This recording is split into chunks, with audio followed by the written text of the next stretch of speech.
Delhi police के 79वें स्थापना दिवस कार्यक्रम में केंद्रीय मंत्री अमित शाह शामिल हुए। परेड की सलामी लेने के बाद अमित शाह ने कहा कि दिल्ली पुलिस की 10 नई परियोजनाओं का आज यहां पर शिलान्यास हुआ है। दिल्ली को 10,000 कैमरों से जोड़ने के कार्यक्रम के प्रथम चरण में 2100 कैमरे लाइव जुड़ चुके हैं। दिल्ली पुलिस की तारीफ करते हुए कहा कि दिल्ली पुलिस ने ड्रग सिंडिकेट की कमर तोड़ी है। दिल्ली पुलिस ने शांति, सेवा, न्याय के संकल्प को हमेशा ऊपर रखा।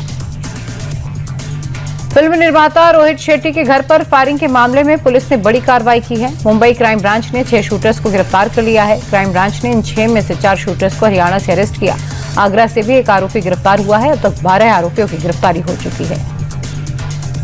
यूजीसी को लेकर जेएनयू में विरोध प्रदर्शनों का सिलसिला खत्म नहीं हो रहा। जेएनयू स्टूडेंट्स यूनियन ने यूजीसी को लेकर विरोध प्रदर्शन किया। इस दौरान छात्रों ने नारेबाजी करते हुए प्रशासन के खिलाफ प्रदर्शन किया। मांगे न माने जाने पर आंदोलन तेज करने के संकेत दिए।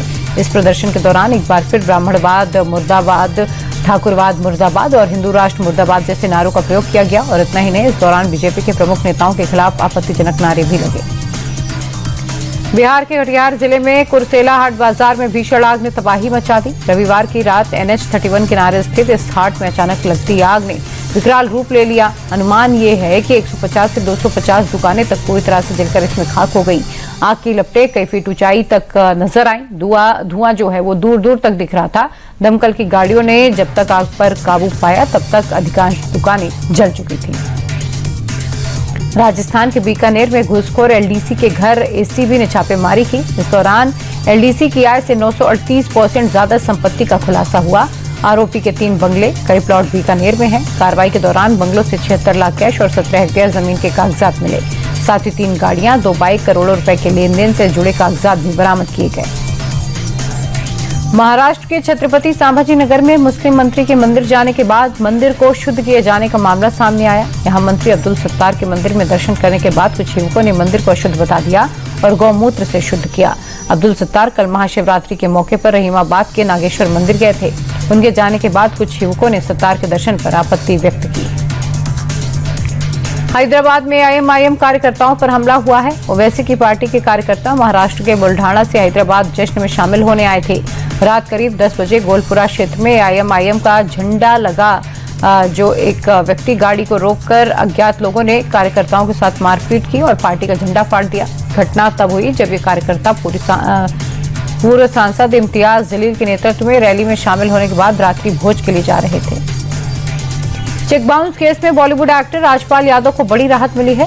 दिल्ली हाईकोर्ट ने राजपाल यादव को 18 मार्च तक के लिए अंतरिम जमानत दे दी। इसके लिए राजपाल यादव ने शिकायतकर्ता के अकाउंट में 1.5 करोड़ रुपए जमा किए हैं।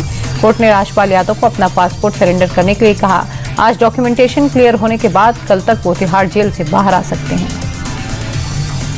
यूपी के हापुड़ में दबंगों ने जमकर कहर बरपाया। सीसीटीवी में कुछ लोग एक युवक को दौड़ा कर पीटते नजर आए। युवक के जमीन पर गिरने के बाद दबंग उस पर लाठी डंडों और धारदार हथियार से अटैक करते हैं।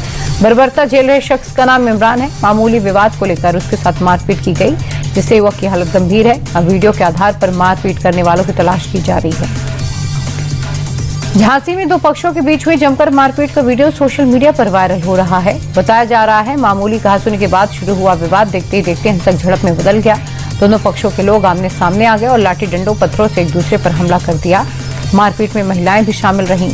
अचानक हुई इस घटना से गली में अफरा तफरी मच गई और आसपास के लोग घरों में दुबक गए। बाद में मौके पर पुलिस ने पहुंचकर स्थिति को नियंत्रित किया। यूपी के सीतापुर में बीजेपी विधायक ज्ञान तिवारी और एसओ संजय पांडे के बीच तीखी नोकझोंक हुई, जिसके बाद विधायक अपने समर्थकों के साथ धरने पर बैठ गए। इस दौरान विधायक ने एसओ संजय पांडे को हटाने की धमकी दी। एसओ संजय पांडे ने कहा कि मैं थाना छोड़ दूंगा, यहां से चला जाऊंगा। विधायक ज्ञान तिवारी ने कहा कि तुम थाना नहीं छोड़ोगे, तुम तो भगाए जाओगे। विधायक ने थाने में तैनात दीवान रविशंकर और कांस्टेबल पर भी नाराजगी व्यक्त की। हरियाणा के हांसी से एक अजब गजब मामला सामने आया। भर्ती का रौब दिखाते हुए दारोगा ने जबरदस्ती चालान काट दिया। दरअसल चेकिंग के दौरान इंस्पेक्टर और एक बैंक मैनेजर के बीच तीखी बहस हो गई। मैनेजर ने कहा कि उसके पास सारे कागजात हैं तो चालान क्यों। इस पर एसआई गुस्से में आ गया और बोला कि चालान तो करूंगा, चाहे तो प्रधानमंत्री से शिकायत करो। इसके बाद दारोगा ने 8,000 रुपए का चालान कर दिया। जयपुर के प्रसिद्ध ताड़केश्वर महादेव मंदिर में महाशिवरात्रि के दिन पुलिस से विवाद के बाद पुजारियों और भक्तों ने नारेबाजी की। बताया जा रहा है कि शिवरात्रि के दिन पट बंद करके सभी पुजारी गर्भगृह में पूजा कर रहे थे। तभी पुलिस जबरदस्ती जूता पहनकर गर्भगृह के अंदर घुस गई और पट खुलवाने लगी। इसके बाद विवाद काफी बढ़ गया। पुजारियों ने एक इंस्पेक्टर पर मारपीट का भी आरोप लगाया। जम्मू कश्मीर के डोडा के भलेसा और गंदोजाई क्षेत्र में ताजा बर्फबारी के बाद खूबसूरत नजारा दिखाई दिया। डोडा जिले की पहाड़ियां सफेद चादर में ढकी हुई हैं, जिससे पूरा इलाका स्वर्ग जैसा प्रतीत हो रहा है। घनी बर्फ की परत ने प्राकृतिक सौंदर्य को निखार दिया। स्थानीय लोग जहां सर्दियों के इस सुहावने मौसम का आनंद ले रहे हैं, तो पर्यटक भी बड़ी संख्या में यहां पहुंच रहे हैं। यूं तो उज्जैन के बाबा महाकाल के दरबार में हर दिन श्रद्धालुओं का तांता लगा रहता है, लेकिन महाशिवरात्रि के दिन एक दिन के बाद साल में सिर्फ एक बार दोपहर के समय भस्म आरती की जाती है। संतों की टोली बाबा को दूध, दही, घी, शहद और शक्कर से स्नान करवा रही है। फिर बाबा को भस्म अर्पित की गई। इसके बाद पुष्प मुकुट से सजा सेहरा भोलेनाथ को अर्पित किया गया। मंजीरा और शंख की धुन से पूरा माहौल भक्तिमय हो गया। शेयर मार्केट हरे निशान पर बंद हुआ। सेंसेक्स करीब 650 अंक बढ़कर 83,277 पर बंद हुआ, तो निफ्टी भी 211 अंक बढ़कर 25,682 पर बंद हुआ। एनर्जी, बैंकिंग और फार्मा शेयर्स में ज्यादा खरीदारी दिखाई दी। सेंसेक्स के 30 में से 22 शेयरों में बढ़त रही, वहीं निफ्टी 50 के 37 शेयरों में तेजी दिखाई दी।